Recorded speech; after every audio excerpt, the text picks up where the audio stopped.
I've got a new box under my arm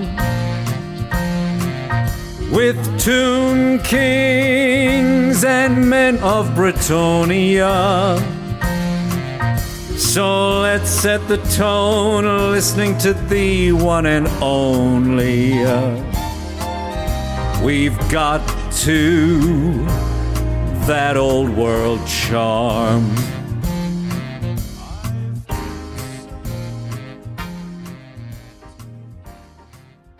G'day, my lovely sausages, and welcome to another episode of That Old World Charm. This is episode 48. I am joined by the full triumvirate of the Charms one for this brand new dawn.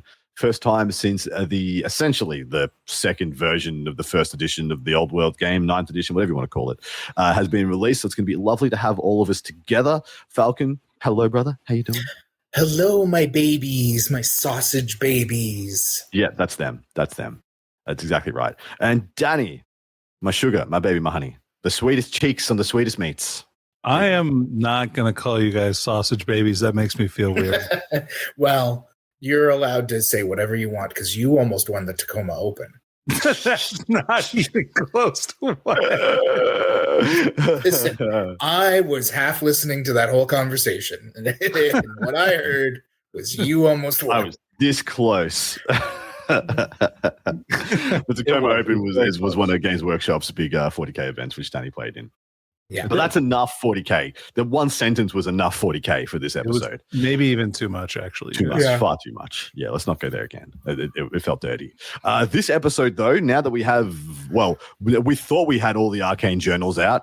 It turns out there's two more coming, which we're going to discuss at the start of this episode. But now that every faction that they are said they're going to support is out, and we have a set of rules to support renegade factions, we're going to do a tier list of the factions in the game based on our experience with them, based on our impressions of them, and taking all their factors into account. That's what's going to be on this episode, guys. And over on part 2, of course, we got a slew of Patreon questions. And if you want to get any of that goodness, search us on That Old World Charm over on Patreon. Jump into our amazing Discord, chitty chat with many like-minded players, set up some games, have some fun, and get the full second half of this show.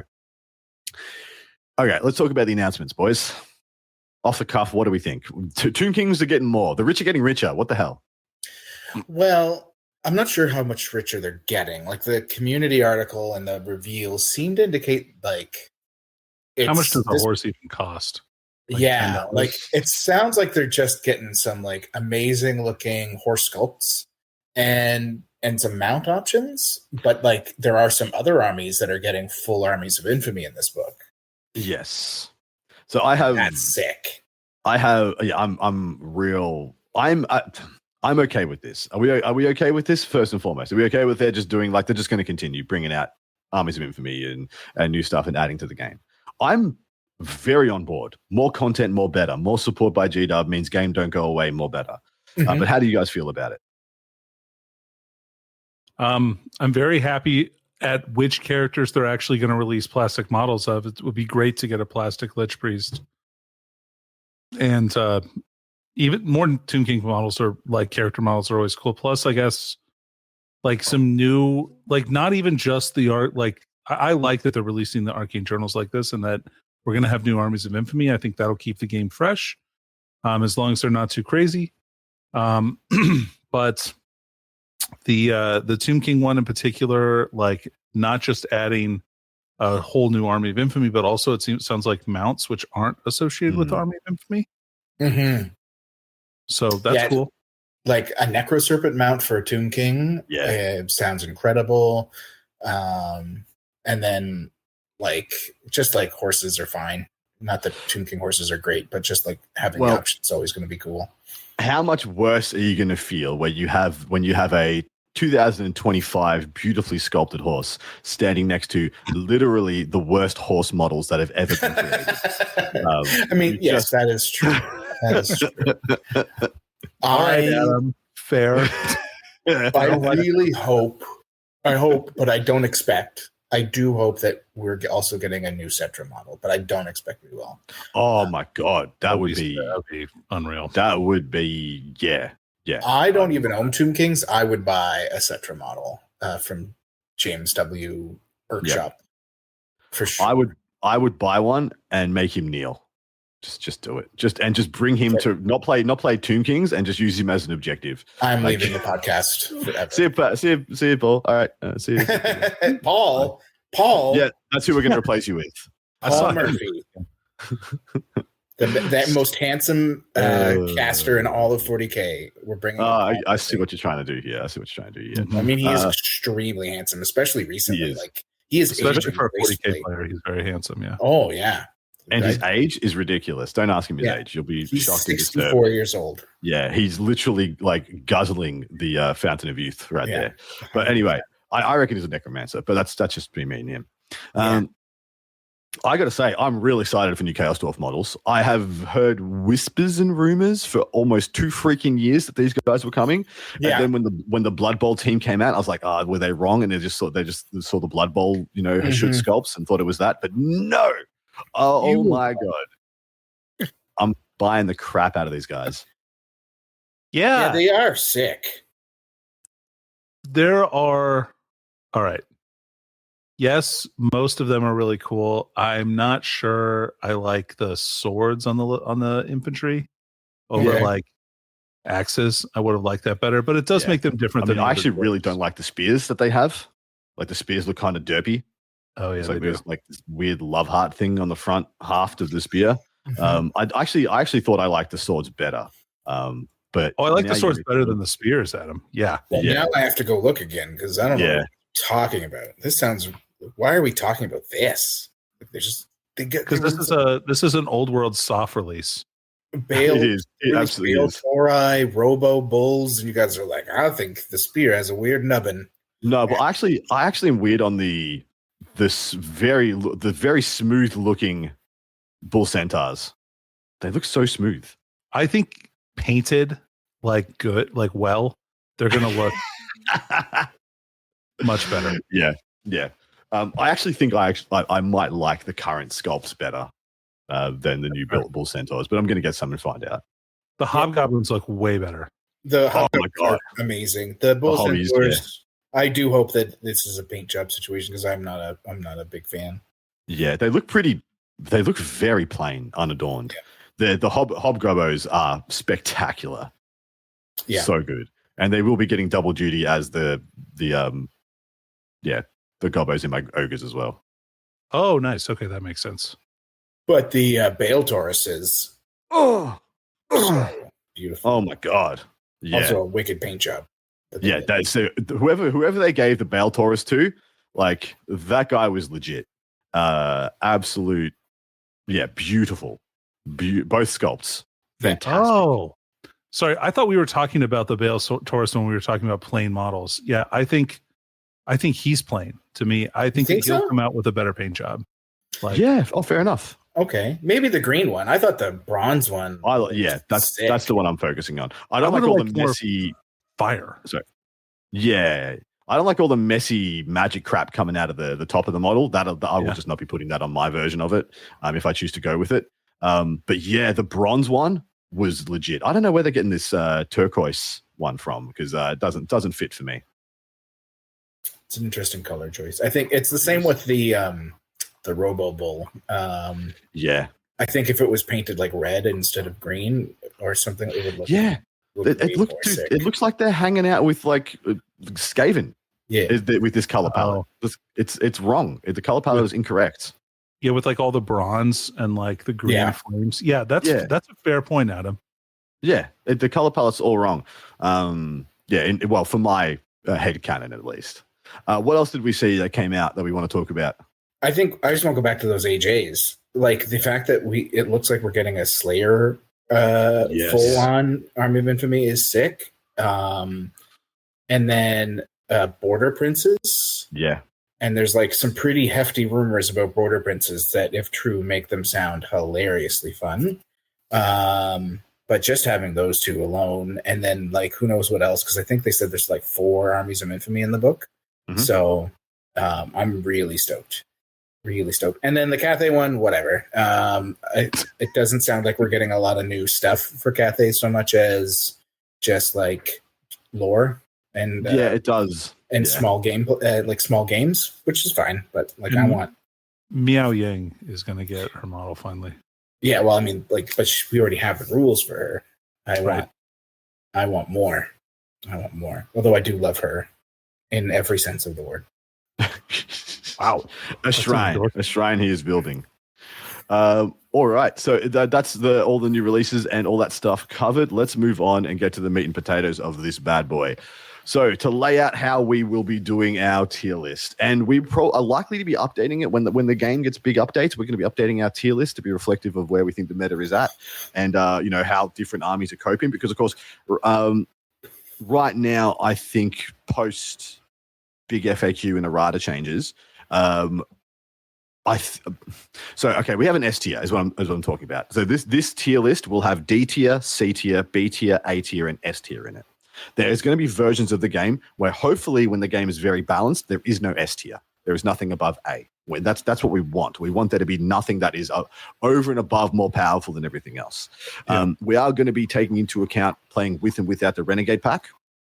So, we're going to be putting, there might be some of the Renegade factions that are placed twice on our tier list where we have them once for with and then once again for without the Renegade pack. And then we'll have an R next to it. And we're going to post this in our Patreon so people can see it as well. And of course, you're very happy to sign up to our Patreon to gain the right to have a say on what we did wrong. Otherwise, I will just completely ignore your comments in YouTube, which is our right. Thank you very much. But we're going to try and look at factions on their ceiling and their floor. So their worst stuff and their best stuff, but mostly their best stuff. Like what very strong competitive players can do with this faction and how it can perform at its best, at its peak. Like the best build of this faction, we think is here in the tier list because it's just the easiest way to do it. Because everyone will have an opinion on the average best build of an army. But if we all just say we're just going to try and focus on the best build, it kind of focuses in everybody on the same kind of things and lets us really compare and contrast different factions. Because otherwise it gets to be very messy. So boys, I'm just going to start throwing out factions and we're going to start placing them. And then when we get to the end, we'll see where things land and we can readjust. The first up is going to be one of the one of the ones we might be placing in here twice because it is a Renegade faction. It is Skaven. Where do we reckon it is? And we'll go without Renegade pack first. Without, it's like Z tier. It's the worst. Yeah, it's D. It's D and may even be D minus. We'll see how we go. It's undeniably the worst written army book of any faction, I believe. Yeah. It's funny because I think a non-Renegade Skaven list like a month ago won a 20 some odd person 5-round event. Mate, I'm actually brewing a little bit on Skaven myself at the moment. Because non-Renegade won it, but it's so matchup dependent because you're just relying on bodies, right? Like you don't have anything else, and that's So the things I think they have going for them now with the changes is that they can play a pretty effective points denial game. Like you chuck a Grey Seer on a Bell in a huge unit of Storm Vermin with a BSB, and if you wanted to put more in there, you could chuck an Assassin in there. Not that I suggest it. And then all of a sudden you can just keep 900 points of your army safe in one unit. You are Death Starring, but you're Skaven. You're allowed to, and you can just kind of play that points denial game where I'm going to run around with a bunch of MSU nonsense. Maybe shoot a couple of cannons, some rattling guns, and 2 hell pits. And if you don't crack enough of this, and I just get a little bit off you, I can scrape some wins. But it's just a list that will never really, really demolish your opponent. I don't care who your opponent is. It doesn't really bully people around. If with the Renegade pack, do we think it's in a different tier? Yeah, I think it's slightly better. Yeah. I think with the changes in the Renegade pack, because Storm Vermin in core, because they can't be core in non-Renegade, right? Correct. But Storm Vermin in core is really good because now you have a giant unit with a 3-up armor save that's still got AP1. You can AP2 one unit of Storm Vermin as core. Oh, you can always take one. Yeah. And also you get AP2 on the charge with the halberds, so they can kind of pop off and start, trying to do damage if you so wish. Yeah, but I mean, most of the time you're just going to kind of sit there, right, and just let people come to you and have a 3-up armor save and live that life, and you'll still be AP1. The Gracier with Warpstone tokens is a pretty good caster. Yeah, it's very good casters. Yep. Also, rolling a 7 on the bell is +1 to cast, isn't it? So like you're often going to be +4 to cast at the very least with whatever spell you want to get off. So yeah, I think like the list you're describing, Adam, is like way better in a Renegades list. Like they don't do well with objectives is the problem. Because they are the purest example of killer and filler in the game at the moment, where there are only so many things in that book that will even do a thing, let alone well. And so it's just there's such a poor internal balance therein. That like here are the 2 units in my army that might kill something this game and get me points, and here's just the rest that I don't really have a purpose for. Yeah, they do some cute things. They're like the Death Orb that doesn't actually use the same rules for templates as anybody else is great. Like Initiative Tester, remove a model, remove a 1 wound model is great. On like units of gutter runners and stuff, like put it on the champ. But yeah, like I don't see how they score secondaries very well. They do really good at the points denial, and I do want to try a list. There's a list I've built that I think will be fine. I think it's gonna like. There's definitely like 3 armies that are just like better than everybody else right now, and I don't see us even play into those. Period. Yeah, me either. I have been willing to chuck them up into C tier with the Renegade pack though. Yeah, because I'm of the opinion that if the Renegade pack has done enough of a job, that I don't think there's any of the Renegade factions that are going to be in D tier with the pack in play. Is my gut. We'll see as we go through them. I've done these in no order whatsoever to make this fun. Next up is Dwarves. Don't all jump in at once.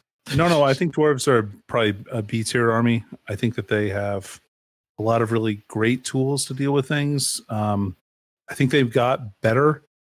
They might even be low A tier, I would guess. I was gonna put a case forward for A tier or the best B tier army. Could also be the case. But sorry, keep going. I could, and that's doable. They got a couple of really nice boosts with the way that combat works now, and them just being more of a defensive infantry army. But they still are a movement 3 army, or movement 4 with the card, I guess. But it's always going to come back to like that being an issue for them. I feel like, and the fact that I think that the armies that consistently beat them are the ones that pack similar defensive profiles, but on far faster chassis, far faster units. It just always is a huge problem for them. Plus, I'm weird on the Anvil now with the couple of the latest rulings and how hard it is for the Anvil to cast. But I do think they've gotten way better with so much less magic in the game, because they weren't an anti-magic army at all. MR1 was, but having like no decent or very avoidable because of their poor movement, no decent dispel abilities meant that people could just run and keep their casters outside dispel ranges while just peppering out with like freaking +4, +5 to cast very easily, or even more. And so I just thought they weren't anti-magic at all, despite that being their identity. Like the rules did not reflect it. Peter, what do you reckon? You're going to be the decider here. I want Dwarves in, and I think Dwarves are an A tier army with the current changes, but probably one on the lower end of A tier. And I think Danny is for B tier. For B? All right, we're going for B then. They're great. Like, there's some cute things that they do. I think the changes to magic are like should be really good for dwarves, but what it's going to enforce for other armies isn't good for dwarves. Because I think there can be a pretty easy skew here for some armies. Like as people play more infantry, like slower bricks, armies that can run like really fast moving shooting lists. I feel like got such a huge boost because a lot of those armies all hated magic missiles, and magic missiles feel like they're just going to be gone. And so like there's a couple lists that I think dwarves are going to really struggle with all these changes.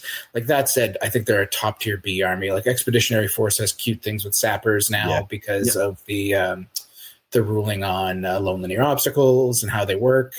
So sappers just like running around making so like no monster can do more than like a wound to any of your units is pretty stupid.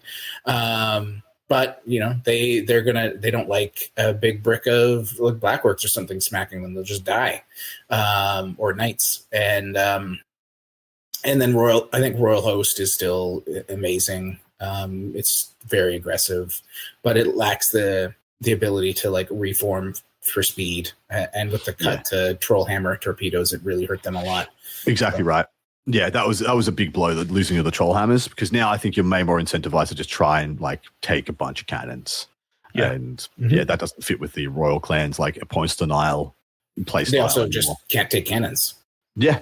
Yeah, in the Royal Host. Yep, exactly. You have no ability to shoot a thing. Yeah, exactly. Without it, you're like, oh, I think I'm up shit creek here. All right, so Dwarves going to sit in B tier, and we'll see where they end up in B tier. Next, we are going to go with Empire. One of, in my opinion, the biggest beneficiary of the changes that came down recently. I still am not convinced it's going to shoot them up the competitive tier list. Like I'm thinking they're somewhere between C and B. Yeah, I'd probably be putting them in B tier, but I think they're I low understand why they could be in C tier too. They still have all the same problems that they did, mostly. Yep. They have better leadership now, probably, and their infantry are a little bit better. But other than that, nothing really changed. So, but having core countercharging knights is still really good. Yep, 100%. And they still have access to good cannons. So, yeah, I don't know.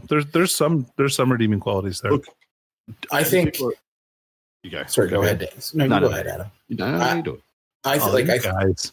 I agree with everything everyone said.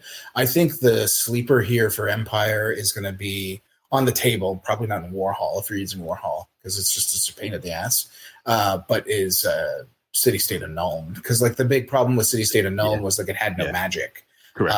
But you could get like magic resist 2 across your entire army pretty reliably, other than your war machines. And with like dragons getting capped at a 3+ armor, or Chaos Lords basically not existing at 2,000 points on a dragon, at least. So you're looking at Exalted Champions that cap at a 4+ armor save.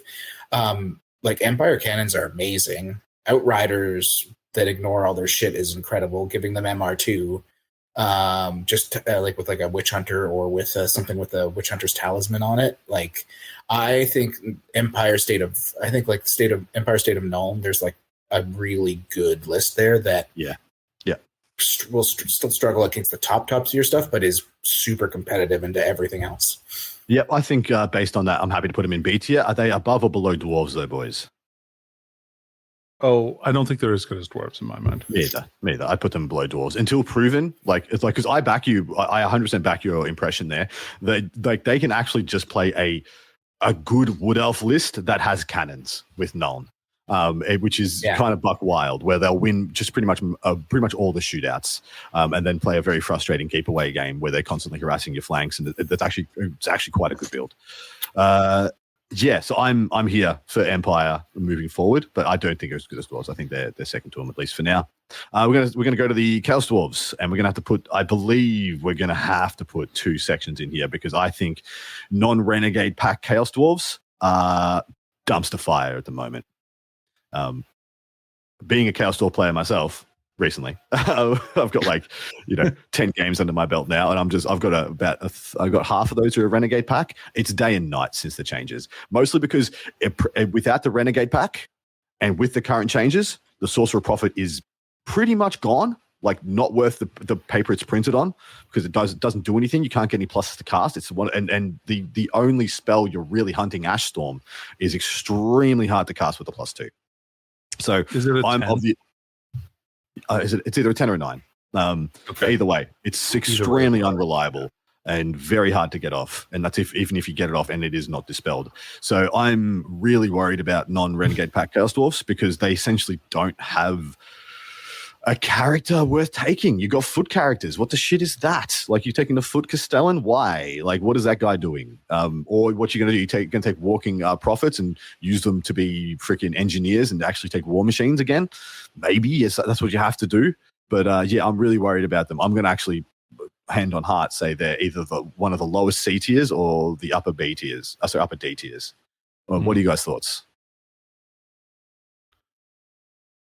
I've played them a couple of times, and I've played poorly when playing them. So I don't know. I think Tauroks are still like pretty good. Yep, and that's pretty much. Yeah, you go. Like their war machines are okay, and that's what they have going for them, pretty much. Yeah, right. It's not a lot. You're going to spend near 500 points on a sorcerer prophet that doesn't cast good and doesn't fight good and isn't that durable. Like it's like one of the worst mounted characters in the game at the moment, which is real sad to say. And you don't have another option. It's the only mounted character you can get. So you're monsterless, and you're pretty much relying on Iron Demons. And like you said, because I do think if you're going to not play the Renegade pack, you're going to take like 2 Bull Center Tauroks and like toughness 6 to just like go be stoppers and bide you time. And you're probably having to take like shooty infantry because your melee infantry ain't that good. Like, I'm very, very down on them without the Renegade pack. What do you reckon, Peter? I agree. I don't think there's much more to say. Like Iron Demons without poison being a thing are still absolutely terrifying. But Grand Cathay has really good cannons. Empire cannons are back on the menu. Like, so it's not that great of a thing. Like they can just be cannoned out. Yeah. So D tier, boys. Yeah, D, C, I probably. Yeah, and once again, they're gonna get above Skaven in C tier for their Renegade pack. You guys agree with that? They can do it. Like, so I've got some good flying circus builds, which have like literally three mounted beasties. You got a Wyvern Boss, Castellan on a Bale Taurus, and then a Infernal, what's his face, the BSB on another Taurus, and then you can still play an Iron Demon and a toughness 6 Bull Centaur Tarok, and so you got 5 very durable Gribblies. And that all have kind of different saves and different profiles, like different toughnesses and wounds and things like that.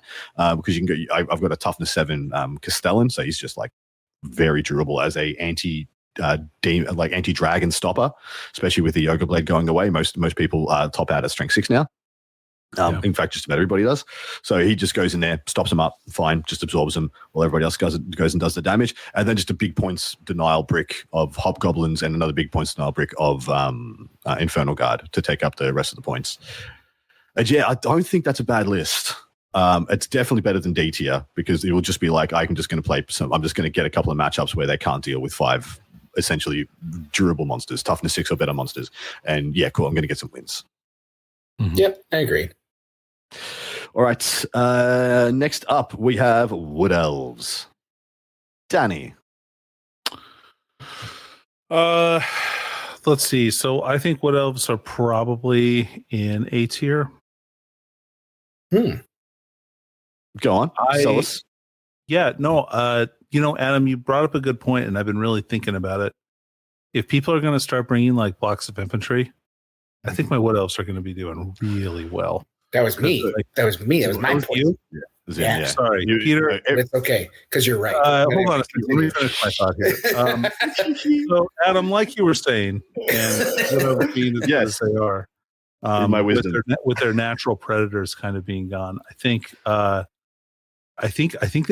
they raise a bunch, and like some of their infantry choices are like pretty legit. I'm really into Wildwood Rangers. I really need to run some games with them, but I feel like 2 ranks of Wildwood Rangers, e.g., I can take the guys from the 2nd rank as being dead, and still swinging with 2 attacks at strength 5, 2 damage. Yeah, is pretty strong, especially when I'm rerolling 1s quite often too. So I'm of the opinion that Wood Elves have not yet been able to play like Wood Elves this edition because the game was just too fast. Everyone was stacking cav and mounted Gribblies. So the whole... I don't think that's true. I think at the beginning of the edition, they were fantastic for doing exactly that. Yeah. Well, because they were just spamming Pillar and just running around with even and stuff. Well, or they still had like Glade Riders and Deepwood Wild Scouts. Riders They were still stuff. playing that game. Like that was all I played at the beginning. Yeah, fair. Killer spam, right? Like I guess more to the point, it wasn't as valuable then. Like you weren't the fastest army. You weren't disproportionately faster than your opponent. I guess your opponent did have the ability to close in on you, to pin you down. They had some interplay. Whereas you're right, people start stacking infantry again. Like the good things about Wood Elves get exponentially better. Is I suppose what I'm trying to say. Mm-hmm. So, are they an A-tier army? Is the question. I don't know. I think they're close. I think I made that point earlier about like mobile shooting armies feel really good right now. And it's a mobile shooting army for sure. Like the Dragon is still fantastic even at capped at 500 points. You don't lose a lot with the Wood Elf Dragon at a 500 point cap. Correct. So and still fantastic. You ain't crying crocodile tears because you lost your 2-up save that you didn't have. So it's not too bad. In fact, actually, dragons and stuff going down to like 3-up saves is actually pretty good for Wood Elves, because it used to be you wouldn't even bother shooting a freaking bow at a 2-up save dragon. It was no freaking point. And now you might just try and be like, well, turn 1, let's take a swing. If I do 3 or 4 wounds in turn 1, maybe I try again turn 2 and turn 3. Yeah, I mean it only really impacts like high elves in that regard, but still, it's still a valid point because high elves are really the only one doing a 2-up dragon anymore. But yes, like I think Wood Elves are pretty strong. There's also like a really awesome Stag Lord build. Dude, the one shot, like if monsters stay in the meta, like where you take like the Orion's Favor and reroll all hits and wounds with a Monster Slayer sword, and your whole thing is just like run up and ace something with 7 attacks. But it's like a one shot. You don't get to do much else after. Still, it exists. I think like the Wild Hunt list is better now for sure because Magic is much worse. I still think Grand Army is the best way to play, and the Host of Taliesin is probably like a D tier list because it does. You lose Glade Riders, which is they're just too important. Also, like that Lore of the Wild Assailment spell hitting all fighting ranks is pretty mental if you can get it to cast. So, yeah, I think Wood Elves are in a really, really good spot, either as double dragon with a bunch of like everything else, or taking that caster and trying to go all in on that. I would say they're a top tier B army for sure. I've been looking a lot. Oh, go ahead.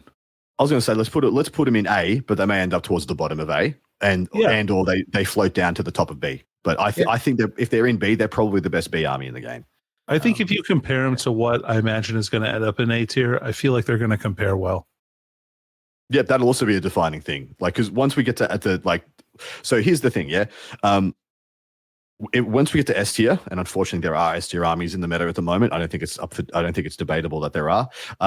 S tier are S tier because they comfortably beat everything else except S tier. That's the shtick of S tier. They are so much better. They are the super tier. So yeah, we'll see what happens when we get there. Next up, maybe an S tier army, or may have been a former S tier army once we've discussed it. Bretonnians.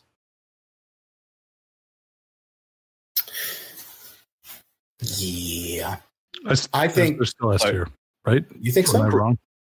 Pre-changes, 100% S tier, undeniable, undebatable. Now I think there's actually a debate about it. So no longer vanguarding and charging with your pegs. Your pegs don't just charge in 360 either. They can block each other's line of sight, and 50% of the unit needs to be able to see.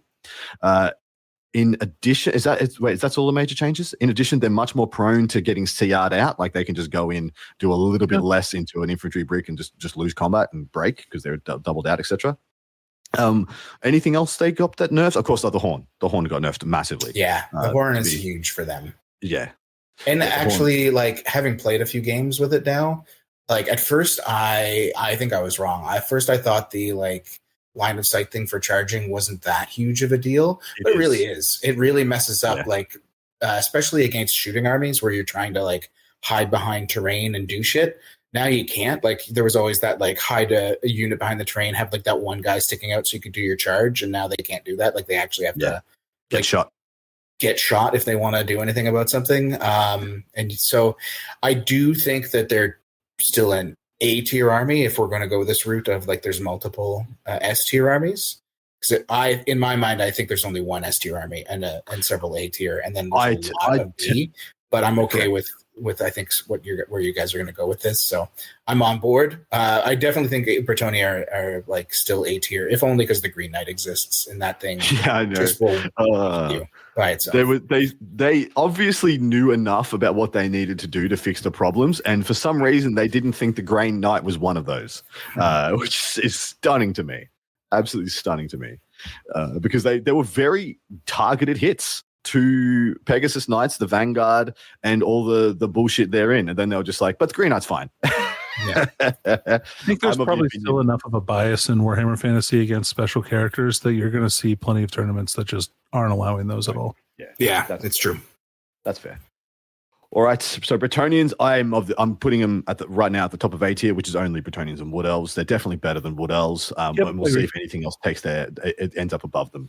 Mm-hmm. We have the next of the elves. We have the High Elves up next, who I gotta say, like, pretty freaking maligned.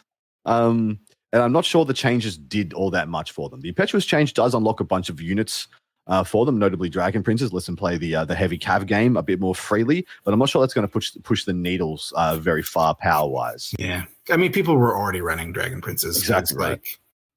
They're just good. Now they're just slightly more reliable. I think White Lions got significantly better. I also think Swordmasters got better. Yep. I do think there is a case. I do think there's a case for the White Lions Army of Infamy. I don't think it's going to be like a powerhouse, but you can make an argument that it's worth trialing now. Whereas previously, I thought it was just ignore that it exists. I loved the White Lions Army of Infamy. Yeah, I loved it. Yeah, but not for White Lions, right? No, you didn't run White Lions. No, you ran it for the for Trace the Woodsman, just the Woodsman, yeah. But like you also lost like Silver Helms, which was a huge loss to the list, and Dragon Princes. So you lost so much speed. I think Danny's right. Swordmasters and the White Lions both get a big lift here, which is really good for them. I don't think it's as big a lift as other armies got. Yeah. Like Phoenix Guard should, on paper, get like a massive lift out of this, but they don't. Yeah, I think a lot of it's just because like core being a problem, like for objectives and stuff in the new handbook. And don't forget that really hurts them. Neither Phoenix Guard nor Blackguard got no real halberd changes, even though their weapons are halberds. Yeah, that sucks. I say the same thing about the Chaos Dwarfs fire pikes. Like it's a halberd. It says it's used as a halberd with two hands. It has everything else for a halberd. Like if they gave the Phoenix Guard the extra AP, same as the Blackguard, I would actually be a lot higher on them. But the issue is once you've bought your dragon and your caster and all that stuff, and then you filled out your core, I just feel like there's no army left for High Elves. There's just kind of no army left. So maybe they have to make some compromises on their dragons and get some back. But I'm of the opinion these guys are below dwarves in B tier, but I'm not sure if they're above or below Empire. So that's what's up for discussion. I think they're probably about equivalent to Empire in my mind. Yeah, I think pretty similar. Yeah, I mean their dragon is still fantastic, even though it can't do a 2-up anymore. It doesn't matter. I mean they have some great units. I mean Eagles are still good. Oh yeah, Sisters of Avalorn are still very good. Very, very good. Although the changes to like how they being your general really hurt the Sisters of Avalorn build, right? That's true. The BSB thing where if you can't be a BSB if you have the highest leadership. Like that sucks for Sisters of Avalorn. For that particular build at least. But yeah, Star Dragon, Sun Dragon, still great. That build still exists. I kind of want to put Sea Guard through their paces again now because they are a core unit that can get like it's only a 4-up armor save though with all the changes, right? So it's not like that good, but I don't know. Maybe because of the casting changes, the Sea Guard garrison gets a little bit better. Like I've been thinking about it, but not hard because everything sucks. Anyway. All right. Next up, Demons. I think they're C tier army. I haven't ever played them before, so I have no input here. To be honest, I've played Peter playing them about 3 times, and they always seemed good. I was playing ogres at the time, which I think does make them seem good. Yeah, better than ogres. Except they were better than ogres. One of the most comprehensively restructured factions in the Renegade pack as well. Yep. I think they're one of the better C tier factions. So I'm going to put them above Chaos Dwarves without the Renegade pack. I think they're better than Chaos Dwarves and Skaven with the Renegade pack.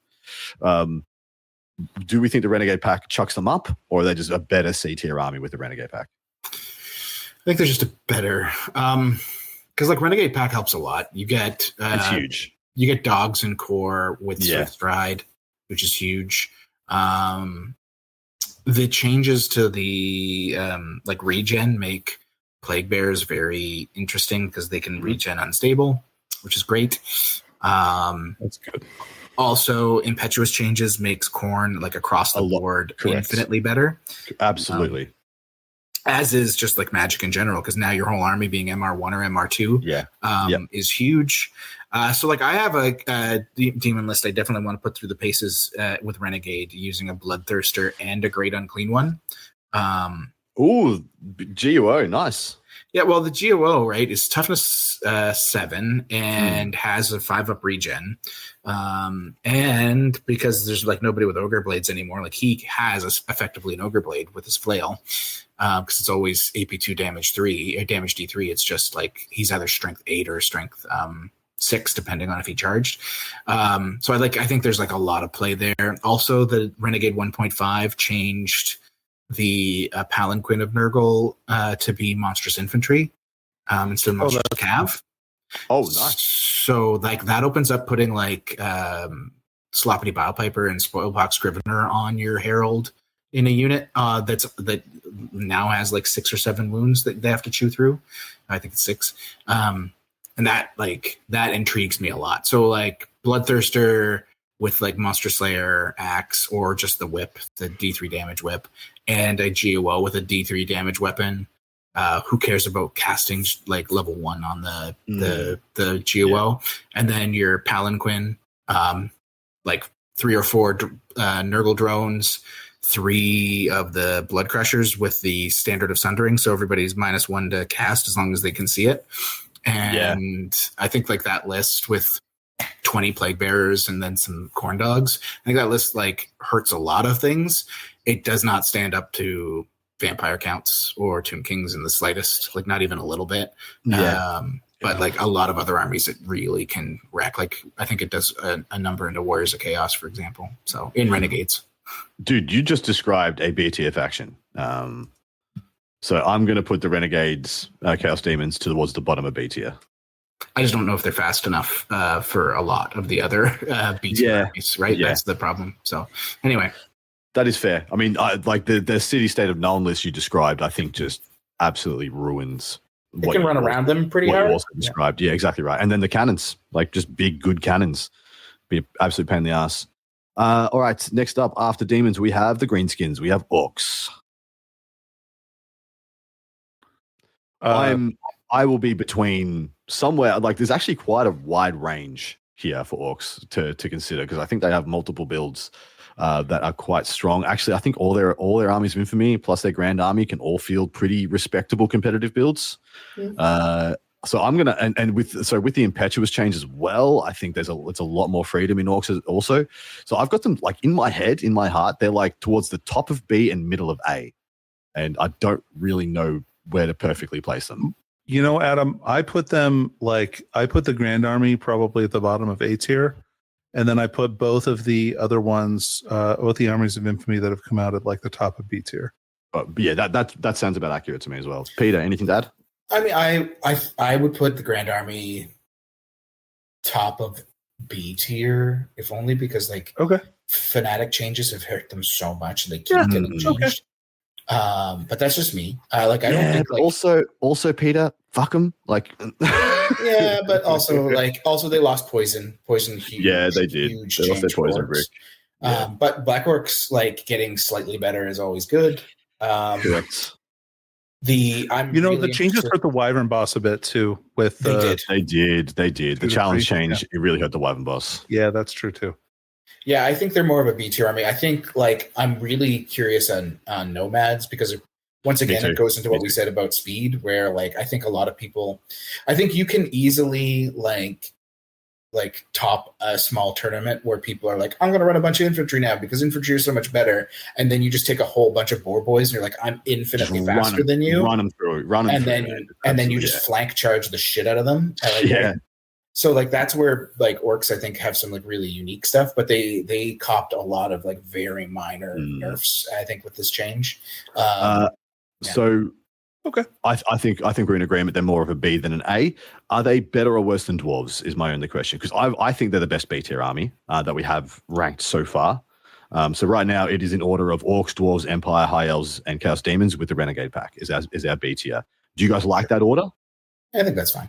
Yeah, I think it's fine as well. I have them as better than dwarves because I just think they have a wider play pattern and more available units than dwarves. Who essentially, if you play Royal Clans, your list kind of is pretty close to writing itself, and same for Expeditionary Force, where I think orcs have a little bit more flex to take some more spicier options. Yeah. Okay. Dark Elves, Danny, up next. Oh, rough. I think Dark Elves, okay. So Dark Elves have a lot of really great unit choices, especially with the new pack. Their Dark Riders are one of the best fast cavalry units in the game. 100% agree. And they get them as core. They also have access to harpies, which are still really great. They have some pretty good monsters. So I'd probably rank them at the top of C tier. Maybe I would even B tier, the bottom of B.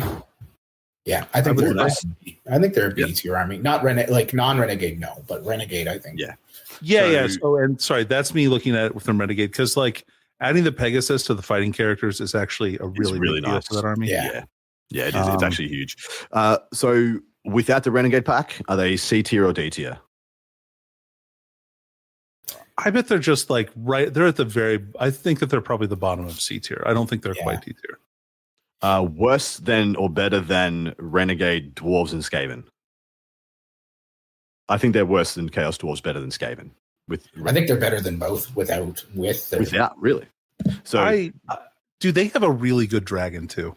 They do. That's the thing. They have an amazing dragon, and their Dark Riders are incredible. Also, Witch Elves are really good at killing infantry. Dude, yeah, man. We didn't talk about that. They're super good at killing infantry. So I've put without Renegade pack Dark Elves below Chaos Demons, but above Chaos Dwarves and Skaven with the Renegade pack in C tier.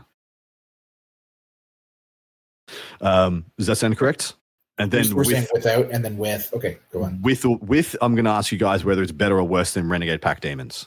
I think they're better. So are they better than High Elves? Oh, I think there's an argument to be made that they're better. Yeah, I think probably not. Dark Elves with a Renegade pack. There we go. But it's close. Next, it is actually close, which I like. Which is good. It should be. Yeah. Ogres, my boys are here. And I'm sorry to say the Renegade pack does does quite a bit to help. I don't think it pushes their tier at all. So I'm going to put them towards the... Are you talking about did you see the new changes they put with the 1.5? Which was? Gives them all of the benefits that infantry got. Oh, yeah. Yeah, they get one extra attack from the second rank, and they get to parry if they're infantry with the Iron Fist and stuff like that. Yeah, it's good. 100%. It is good. I don't think it's going to push the envelope. I have them towards the top of C tier. Any disagreements? Do you think they're low B tier army? Because I don't think Adam, nobody has had as many reps with ogres as you, and so I think they're a C tier faction. I think I'm happy to put them towards the top. My current 5 reps with ogres since the changes have been really good, really strong.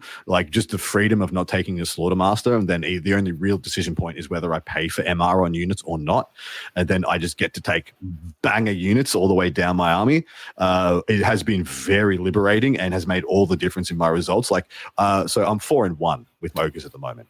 I have mostly been playing as other Renegade factions. I haven't like played VC or TK or anything like that. So grain of salt. But yeah, I'm pretty happy with my results so far, and they do feel like a much stronger faction. So I'm going to put them at the top of C tier and with the Renegade pack, and then in the middle without. Okay. I don't expect them to stay at the top of C tier, by the way. I think there's going to be they're going to get superseded. Sure. All right. Next up, we have the big bad, the vampire counts. S tier, anybody? Yeah, they're just S tier. There's no discussion really needed. Yep. Best army in the game. Undeniable, unrefutable, absolutely apeshit busted. Screams plus Graveguard getting the best of the changes. Like they can cash in on every positive change for infantry in addition to the change for instability with regen. Like there's nothing there's no buff they can't grasp. It's semi-infuriating. And they're better without Renegades than they are with. Because Renegade pack nerfed them. Actually nerfs them, correct. Yes. So we don't even need to, because I don't think the Renegade pack drops them out of S tier, to be honest. I just think that makes them a little worse. Or do you think it does? Do you think it puts them to like an A+ or something? No, it makes them, they're still S tier. I think all the Renegade pack does is it like gives a couple armies a chance to feel better playing into them on like a mutual skill level. Did I tell you guys I'm starting vampire accounts? Danifer McGee. Just kidding. I already have them. All right, moving on. I know. Yeah. I was into this. All right. Nothing else to be said about vampire counts. They're absolutely busted. We are going to go into. I got to go into Beastmen, which are in a pretty interesting place in my opinion. Mm-hmm. I agree. They're one that could be in many tiers. I believe though that they are probably closer to an A tier army. They have. Go ahead. That's right. Stick them at them. A tier. I think Peter's about to disagree though. Yeah, I probably will. No, because I think. Go ahead. Sorry. I just want to say, I think it's just like how I'm coming at the thing more than anything, where I would put like almost every army in B tier, like except for like 3 of them, just because of like where the game is at right now. I think Beastmen are fantastic. I think they copped some hits just because of like magic changes. They're still pretty good magic, but they were surprisingly they were relying on magic for quite a lot. They don't have a shooting game without Viletide, right? They can't interact in a shooting matchup without it, pretty much. Cygors. Yeah. Why aren't we running? Oh boy, yeah. Oh boy. A lot of points. Well, like losing poison really sucked for them as like a secondary build option. Viletide is kind of their way to go, which means you kind of want to run Wild Herd now because Wild Herd got the casting buff. And the Grand Army, you can get like 2 guys that do Viletide okay. And that's it. So Grand Army feels little not as good, but then you still get your Doom Bull. So I feel like they're a B tier army that Wild Herd might be A tier. Yeah, I was going to put them at the bottom of A tier. And I think you're outvoted because me and Danny both agree. Yeah, sure. That's fine. Like, I'm not like, I just feel like Beastmen, like the Minotaur list is not good. No, it's not. I mean, it's a lot more fun now. I will say. Yeah. Sorry, Danny. I think it's totally playable now. Yeah. Like the changes in magic are, I don't know, like at the amount of points dono that you can do in a big herd of Minotaurs is crazy. Yeah. I do like that aspect. All right. Next up, Tomb Kings. Would have been S tier before the errata and the FAQ. Now might be the best A tier. What do you guys reckon? I think if you're saying that vampires are the only S tier army, yes. I think if we're going to put more than one in, you have to include Tomb Kings because Tomb Kings I would say is incredible. Right behind them, like Oh yeah. I'm perfectly happy to have it be Vampire Counts and Tomb Kings in S tier. I think they are playing a different game to the rest of us. Yeah, I mean the changes to regen are so good for them too. Not as good as to vampires because they don't have Dragonhof banner. But like that, like you lose your poison bricks. They're not as good by any means. But you just multi-dragon is so good. Multi-dragon, multi-necrosphinx, spam scorpions. Absolutely incredible still. Absolutely insanely good. And your core can still stick around to grab objectives. You can ambush shit. Like it's just correct. A good army. You can, absolutely. You can just res units and just go and grab stuff, or have your little scouting archer idiots. I think the only thing that the thing changed is that Grand Army is now the better way to play instead of over Mod Cult. Yeah, I agree with that. So yeah, Tomb Kings and VC in S tier. We've only got a handful left. We're going to power on. Next up, we have Cathay. I think Cathay is probably high B tier or low A tier. I think that's probably where they live. So I would probably assign more B than A because I feel like they're still limited by model range. Remember what you said about the known list for Empire? Imagine if you were doing that, but they were unkillable freaking lanterns instead of very killable horsemen. I think that's the thing. I think Cathay, the way we're doing it, are probably low A tier army because of that. Their cannons are fantastic, and then the lanterns, running like 4 lanterns, even it's just like you do so much. They put up so much shooting. You should just be allowed to bring like a standing like fan with you and tell your opponent that your lanterns have left the table. I think the main issue with like Cathay is elite, like big bricks of elite infantry. They won't crack him. Yeah, they won't get any points out of them. Unless you're doing like dragon bombs, but people are leaning on Sky Crane because they kill elite stuff better. So the issue is Cathay can get exposed by well played and built points denial lists can expose Cathay, but at the same time, it's not like those lists are going to consistently beat Cathay.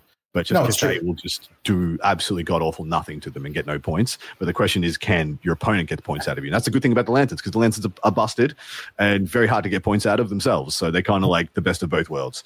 Whereas, cool, in a game, if this one Latin killed one unit of fast cav and didn't get up its points, awesome. If I have 4 such instances of that, I've won the game. All right. So, but where are they going in? I believe their best build is A tier. I just don't know where in A tier. It could be the best B tier army as well. I'm open to that option. Because I do think it's better than, I would say it's better than Orcs at the moment. Yeah, it's better than Orcs. It's not as good as Tomb Kings or Vamps. 100% not. But it can win against them. But I'm going to run it against the A tier armies. Is it better than Bretonnians? I don't think so. I think Bretonnians actually have quite a good game into it, especially if they go first. And they just kind of, they're one of the few armies that can just dome, one charge dome some of these lanterns. If they can pin them down, well enough. But so Bretonnians, Wood Elves, and Beastmen are the other A tier armies. Do we think it exists in the same spectrum as them or not? I think it's better than Beastmen. Me too. It's probably better than Wood Elves because they're just the Wood Elves are going to have a hard time, other than the dragon, killing the balloons. Yeah, they ain't going to do anything. They are a better version almost. So I'm going to say I think they're not as good as Brett's, but better than Wood Elves and Beastmen. You guys don't think a unit of Wild Riders picks up a lantern? Oh, it does. That does. It does. It's just if they let it happen, is the issue. Yeah. Because obviously you'll have max 2 units of Wild Riders, and guess what? They're going to kill first. Yeah. And it's not like it's hard for them to kill the Wild Riders. Is the issue. With what? 20 Sky Crane shots. Yep. So Sky Crane shots hit on their ballistic skill 4. Ballistic skill 4. Yeah. Okay, so they're going to be hitting them on 6s. Why are they? Because there's going to be an eagle in front of my units. Yep. I don't know. I don't think that's good for them at all. I think it's. I don't think the eagle can block all 4 lanterns. They'll get not all 4 for sure. I'm not saying he blocks lanterns. I'm saying he gives them heavy cover. No, but that's what I mean. You also have 2 to 3 cannons that just kill the eagle first, right? That's fair. And maybe pop off a Wild Rider on the way through as well. Yeah. Well, no, it'll stop on the eagle, right? Because that's a monster. True. It's a monster. Yeah. All right. So I'm happy to say that they're in line with Wood Elves, Cathay and Wood Elves next to each other. I think that's fine. I think it matters which one's on top of the other. They're representing the same things. It doesn't really matter. I also think if the if the Cathay goes first, they can also potentially ace the dragon depending on where it is. I mean, it has evasive, so that's the big thing. But yeah, if it can't evasive out of the shots, then it takes like because it only has a 4-up armor save at best, and then a 5-up ward. Chances are it dies. But yeah, like I think it's slightly better than Wood Elves, maybe a lot better, but like I'm not going to argue.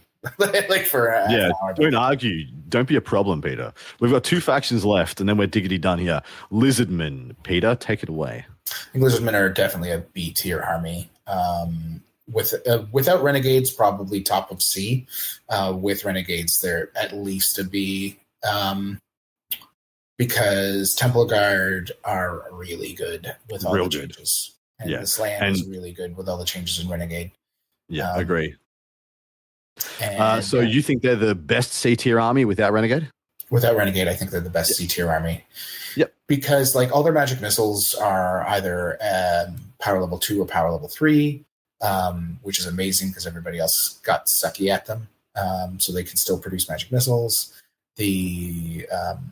Like you don't run a Slan in non-Renegade because the Slan is absolute garbage in non-Renegade. But like Carnosaurs are still decent. So like running an Ancient Stag or 2 and then a couple Carnosaurs is definitely a list. Or just running like Trip Carnosaurs in the new pack, in the new rules is pretty good. Skinks lost a lot of value, but they still hold a lot of space and they're great on objectives because they have a 5-up armor save, which is silly, and they can have a 4-up armor save in close combat, right? Like, just stupid. And then in Renegade, Slan is just incredible, either as elementalism or as high magic. Like, Slan might be best caster in the game, like for the fact that it is so easy to defend with the unit of Temple Guard, and is still such a so potent with all the changes. Still gets to cast really effectively with all the changes, with redundancy based in your once per phase reroll, all that stuff. Is your BSB also? So it's like a one self-contained one-stop shop of a bunch of points denial. I think the Slan is up there. Probably top 3 best casters in the game at the moment. Yeah, and then like Temple Guard having 2 attacks each is amazing, and now fighting in 2 ranks, you don't care that you're always fighting second because of all that other stuff. Even Saurus aren't terrible for the exact same reason. Cold One Riders, in a world where people want to run a whole lot of infantry, Cold One Riders value goes up. Like I have had a Cold One Rider unit like take out like 12 Graveguard in 1 round of combat, and that's very significant if you have other stuff going on in that unit as well. And that's like a unit of like it was like 7 cold ones. So it's a legit army, I think. So with the Renegade pack, where are they sitting? So they're at the top of C tier. Where are they in B tier? So we're in order in B tier. We have Orcs, Dwarves, Empire, High Elves, Dark Elves, and Renegade Dark Elves and Renegade Demons. Where do they go in there? I think they're probably better than Dark Elves and Demons, maybe, but I don't know about the rest. So you don't think they're better than High Elves? I think they're better than High Elves. I was going to say I think they're better than High Elves. But yeah, probably. Yeah, we'll check them above them because with the Renegade pack, and we have one more left, boys. Do you know which one it is? Warriors of Chaos. That's right, baby. They were S tier, I believe. It was, in my opinion, it was prior to these changes. It was Tomb Kings, Bretonians, and Warriors of Chaos running the game, essentially, defining the meta about what was good and what isn't good. And now I believe they're somewhere in A tier. I don't believe they're S tier at all anymore. Do you guys agree? Yeah. How'd they get worse? Chaos Lord on a dragon really can't be run, right? Dragon's just gone. Their best dragon build is pretty much just gone. And that guy used to just freaking like carry games solo very easily. Well, yeah, sure. So also, how many points is he before you put gear on him? Is he pretty expensive? He's without any gear, he's like 489. He's extremely sure. Okay, so you can't take him and regen. No, you can't take. Basically, you can take him in a great weapon, and I don't even know if you can fit a mark.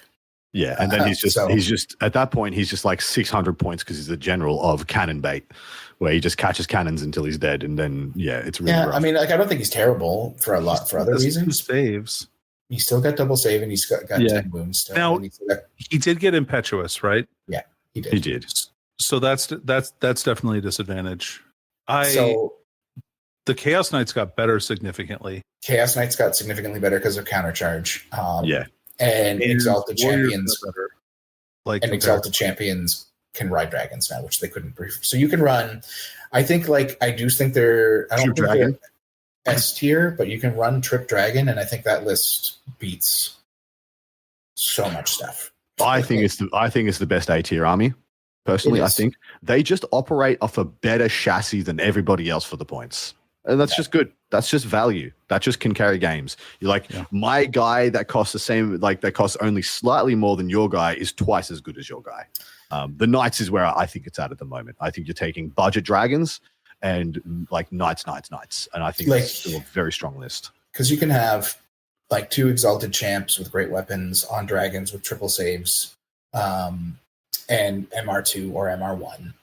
And then you have your Warpfire Dragon that can be your wizard, so you actually still get a Dispel roll. It also sometimes has triple save, but always has double save. Your Knights are better, so yes, you can run Knights or you can run Chaos Warriors. Forsaken are still fantastic in a world where people want to run infantry because you got a ton of attacks. I really think that Warriors of Chaos are in a very good spot. They just have lists they're going to struggle into because you don't run a lot of units, and now that there's an objective game to be played. Correct. You have to worry about that. That's a good point, Peter, for sure. My only question is, are they better or worse than Bretonnian and Cathay? Because I do think it's not debatable that they're better than Wood Elves and Beastmen, but those are the other two that I think they're comparable to in S tier. I think they're better than Cathay, but the question is whether they're better than Brett's. I think it's really up in the air. In my world, I think some people would say they're just better. In my mind, I think it's a little up in the air because the dragons can charge those lanterns, and even the regular lanterns have a champion, so they can just challenge. And with the challenge rules, depending on how you're playing, either only your dragon gets to fight it or only your Exalted Champ gets to fight it, and then it just gets fucked up. They still probably kill the plain lantern, but the champion in the lantern has a wounds profile? No, but he's listed as a champion, so there's nothing that says he can't declare the challenge. It doesn't matter so much with the dragons. Actually, I don't know what I'm talking about. I know what you're talking about. I was hoping you were getting to a point there, but I wasn't. It's okay. It's 2 a.m. here. Oh, Pete. Oh, but but still, I think against Cathay, it's still you just overwhelm them. Yeah. Bretonnia, I think it's more of a toss-up. The Bretonnia losing Falcon Horn is the big deal. Huge. That's pretty much that's where I think that they're just better now against Brett's, and also not getting turn 1 charged by not losing a full unit of freaking Chosen Cav to a turn 1 charge is just going to be extremely liberating. Yeah, and then you can pick your fights against their stupid Monster Slayer dude. Right. Yep, exactly right. So I'm of the opinion they're maybe 5% better than Brett's, but it's very close. Yeah, I agree. I'm into that. They also are one of the only armies that just doesn't give a shit about the Green Knight because they have magical attacks up the west. Correct. Everything's all those insulted weapons. You just go kill the bastard. Yeah. But that is it. That is our comprehensive tier list. Now I'm going to run it from the bottom up, and we're going to discuss if we want. I'm going to discuss whether we want anything to change. In D tier, we have non-renegade pack Skaven and Chaos Dwarves. In C tier, we have at the bottom Renegade Pack Skaven, Renegade Pack Chaos Dwarves. Then we have Ogres, Dark Elves, Demons, Renegade Ogres, and Lizardmen. We then have Renegade Demons, Renegade Dark Elves, High Elves, Renegade Lizardmen, who get our award for Best Renegade Faction in the game at the moment. Then we have Empire, Dwarves, and Orcs. Then we have, in the A tier, we have Beastmen, Wood Elves, Cathay, Bretonnians, Warriors of Chaos, and, I don't count Vampire counts as a renegade faction anymore. And then S tier is Tomb Kings and both versions of Vampire counts. It doesn't matter what rule set you use. Vampire counts, busted. And they're so busted, and they are I just don't, I want to know who wrote the rest of the Renegade books, the non-supported faction books, because the dude who wrote the Vampire Counts one just didn't read the memo because that shit is busted. It was so much better than every other faction that got just an army book unsupported that it just operates on completely different metrics to everybody else. It's kind of absurd. But boys, are we happy with that? Anything you guys don't like the placement of or think should change? I think everything's pretty close. Like, I think any changes I'd make are piddly and don't matter. Yeah, fair. It is interesting to see that, like, apart from vampire counts, nothing made it above the halfway mark of B tier for a Renegade faction, even with the Renegade pack. And the vast majority are in the C tier. Both versions are in the C tier or below, which is fair. It is what it is, guys. And that is just how the cookie crumbles. So hopefully you've enjoyed that episode and that discussion. Like I said, you have no right to have an opinion on our content unless you're a Patreon. No, you say whatever you want. Yeah, I just won't read it. I don't read any of it anyway. We're gonna get on Reddit for this one, boys. They're gonna drag us. They're gonna drag us through for our hot takes and awful opinions. But my boys, that is us done for this episode. And if you want to come and join us over on part 2, come over to Patreon. That Old World Charm, you will find us there. Anything you want to say or shout out before we check out? No. Well done. I can't say I do, Adam. Well, do the things that make people uncomfortable. Bye-bye.